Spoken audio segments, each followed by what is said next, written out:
Bab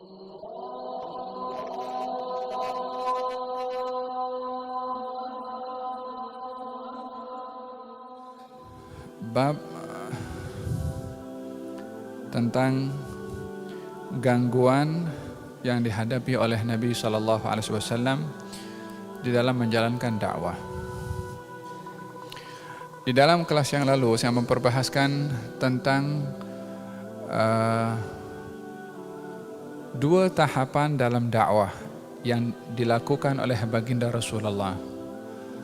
Tahapan pertama adalah dakwah secara rahasia selama 3 tahun. Yang ini fokus kepada kerabat terdekat Nabi dan juga kawan-kawan rapat Nabi. Permulaan dakwah yang pertama. Kemudian tahapan yang kedua adalah dakwah terang-terangan. Setelah mendapat izin dari Allah Subhanahu wa taala, fasda' bima tu'mar wa 'arid 'anil jahilin. Terangkanlah di dalam berdakwah seperti mana kamu diperintah, dan berpalinglah kamu wahai Rasulullah Muhammad daripada orang-orang yang jahil. Perintah itu ketika datang daripada Allah kepada Nabi, maka Nabi mula mengisytiharkan dakwah Nabi dan memberitahukan kepada seluruh bangsa Arab bahwasanya beliau adalah utusan Allah Subhanahu wa taala. Pengisytiharan ini dilakukan di Jabal Abi Qubais, yaitu yang sekarang jadi Safa dan Marwah. Di situ Nabi panggil orang-orang Mekah daripada pelbagai macam kabilah, lalu Nabi menanyakan kepada mereka, sehingga waktu Nabi memanggil kepada setiap kabilah, mendengar panggilan daripada Nabi, orang yang tak boleh hadir hantarkan orang lain mewakili untuk hadir supaya dengar apa yang akan disampaikan oleh Rasulullah. Jadi semua berkumpul. Ketika Nabi SAW memberitahukan kepada mereka, kalau aku beritahu kepada kamu di sebalik gunung ini ada satu tentera yang akan menyerang kamu, adakah kamu akan percaya? Mereka mengatakan, ma jarrabna 'alaika kadziban. Kami tidak pernah mendengar engkau berdusta. Maknanya kami akan percaya. Ketika Nabi memberitahukan bahwasanya aku adalah pembawa dan pemberi peringatan kepada kamu tentang azab Allah yang pedih, yakni bila mana kufur kepada Allah, barulah orang pertama yang menolak kepada Nabi ketika itu adalah Abu Lahab dengan mengatakan, tabban laka ya Muhammad alihadza jama'tana.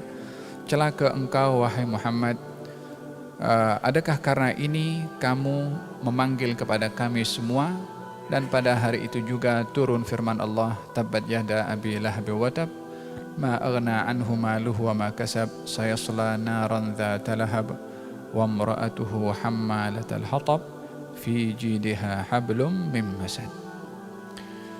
Dua tahapan ini yang diambil langkah oleh Nabi secara rahasia lalu terang-terangan adalah bahagian daripada al-akhdhu bil asbab, mengambil langkah strategi, menggunakan sebab, merancang di dalam berdakwah, supaya setiap pendakwah bila mana berdakwah mempunyai perancangan di dalam berdakwah, bukan hanya menyampaikan sahaja, tetapi mesti ada perancangan. Walaupun intipati daripada dakwah itu menyampaikan kebenaran, mengenalkan kepada orang tentang Allah, tapi kalau tak menggunakan strategi, mungkin yang akan disampaikan tak akan sampai. Oleh sebab itu menjadi istilah di dalam kaidah usul fiqh, lil wasail hukmul maqasid.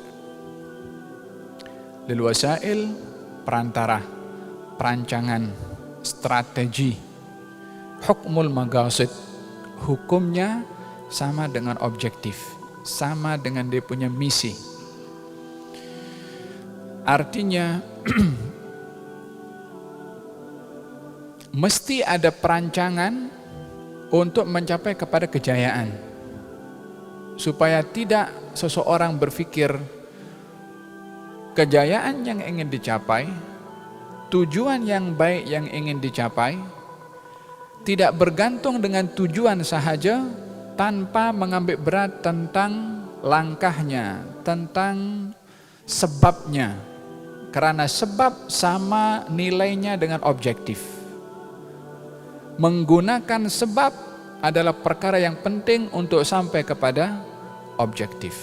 Oleh sebab itu baginda Rasulullah ketika berdakwah, walaupun Nabi tahu dia Nabi, dia Rasul, beliau tahu yang dibawa itu adalah kebenaran, beliau tahu beliau dinaungi, dijaga oleh Allah Subhanahu wa taala, tetapi sebab tetap diambil. Mula dulu dengan orang-orang terdekat, senyap-senyap dulu dalam berdakwah.